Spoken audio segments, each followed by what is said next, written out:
Hello বন্ধুরা, মানুষের জীবন বড়ই বৈচিত্র্যময়। শখ মানুষের জীবনটাকে ঘিরে থাকে। সময় কাটানোর জন্য মানুষের জীবনে কত শখই যে হয়। একটা সময় কাটানোর জন্য অনেক শখ করে মানুষ কিছু কিছু কাজ করে। তারপর সেই শখগুলো জীবিকা নির্বাহের জন্য মাধ্যম হিসেবে হয়তো ব্যবহার করা হয়। এরপর এত ব্যস্ত মানুষ হয়ে যায়, সেই শখগুলো যত্নের অভাবে মরে যেতে বসে। তো শখের বশবর্তী হয়ে মানুষ কত কাজ করে একটু ভালো থাকার জন্য, একটু ব্যস্ত থাকার জন্য, নিজেকে ভালো রাখার জন্য, পিওর অক্সিজেন নেওয়ার জন্য কত ধরনের কাজই না করে থাকে। জাস্ট একটু ব্যস্ততা, একটু কথা বলার সঙ্গীর অভাবের জন্য মানুষ প্রকৃতির সাথে প্রেম করে। একটু কাছের মানুষের সঙ্গ পাওয়ার অভাবের জন্য মানুষ প্রকৃতিকে ভালোবাসে। একটু পিওর অক্সিজেনের জন্য মানুষ বেলকনিতে কিছু গাছ লাগায়।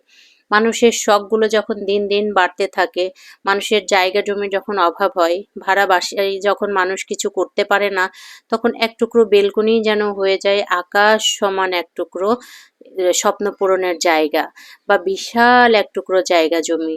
এই এক টুকরো বেলকনিতে মানুষ কত শখ করে। আমিও ঠিক তেমনি এই এক টুকরো বেলকনিতে অনেক শখের বীজ বপন করেছিলাম। এই শখগুলোকে ঠাঁই দিয়েছিল আমার বর। এই বর নামক মানুষটি ছায়া হয়ে আমার পাশে ছিল। সব সময় আমার ইচ্ছেগুলোকে প্রাধান্য দিয়েছে। সব সময় এই মানুষটিকে নিয়ে আমার না কখনো কোনো অভিযোগ নাই।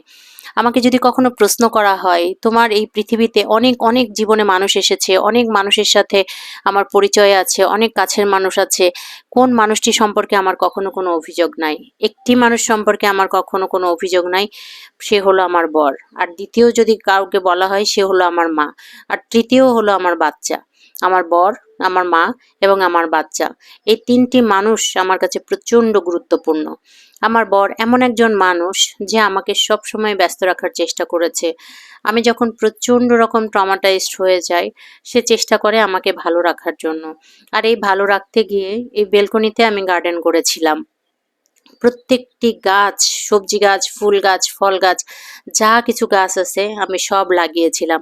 আর এই গাছ কালেকশনে আমাকে সাহায্য করেছিল বশির ভাই, আমাদের অফিসের ইনচার্জ।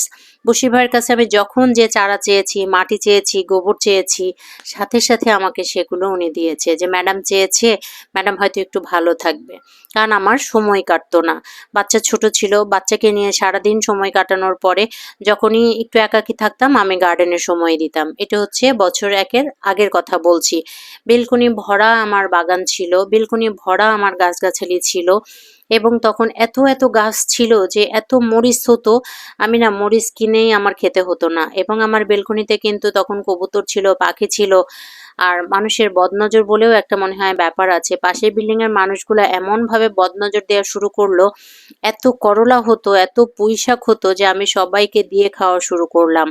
মানুষের বদনজরে আমার সব সবজিগুলো নষ্ট হয়ে গেল।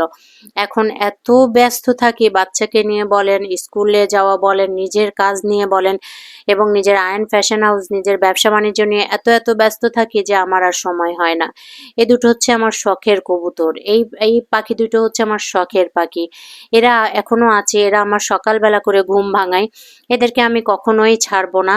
এদেরকে আমি সব সময় আমার সাথে রাখবো। আমার যেদিন নিজের একটি বাড়ি হবে, এই শখগুলোকে আমি পুষে রাখবো। আজকে সময়ের অভাবে আমার এই শখগুলোকে মৃতপ্রায় হয়ে গেছে। এই শখগুলোকে আমি আবার জীবন দিব যেদিন আমার নিজের একটি বাড়ি হবে।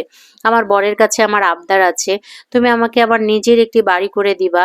সেদিন আমি ছাদ বাগান করব। আমার ছাদ ভরা থাকবে হাঁস, মুরগি, ছাগল এবং প্রচুর প্রচুর গাছগাছালি, যেখানে আমি আমার ইচ্ছে মতো গাছ লাগাতে পারবো। যত্নের অভাবে আমার কোনো গাছ মারা যাবে না, আমার কবুতর মারা যাবে না, আমার পাখি মারা যাবে না। আমার মতো এরকম কষ্টে দিন কাটছে কার, যাদের ইচ্ছে আছে প্রচুর গাছ লাগানোর কিন্তু জায়গার অভাবে করতে পারছেন না। ভাড়া বাসায় ইচ্ছে থাকলেও না আমরা অনেক কিছু করতে পারি না, নিজের কষ্টগুলোকে চাপা দিয়ে রাখতে হয়। তো আজকে এই পর্যন্তই। সবাই ভালো থাকবেন, আমার সাথে থাকবেন। Thank you for watching. By.